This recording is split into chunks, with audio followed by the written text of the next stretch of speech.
Я, уфолог Бова, даю присягу на верность своему народу, быть достойным его, никогда не предавать свой род и свой народ ни морально, ни материально, никак и никогда.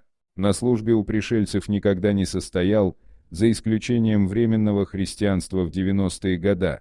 Я всегда был честным и останусь им навсегда. Лично меня деньги не интересуют, только истина и правда. Я обязуюсь говорить правду и ничего кроме правды.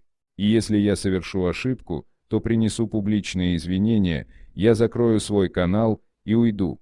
Допускаю, что могу уйти также по состоянию моего здоровья или по безысходности своей деятельности. Предательством это не является. Здесь и сейчас, везде и всегда. Да будет так. 2 июля 2022 года – Международный день уфолога.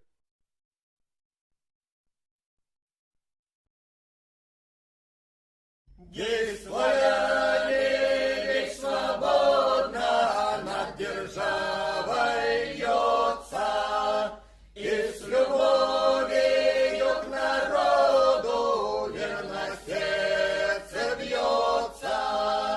Жив он, дух славянский, будет жить вовеки. Ложь и пекла, все напрасно против человека.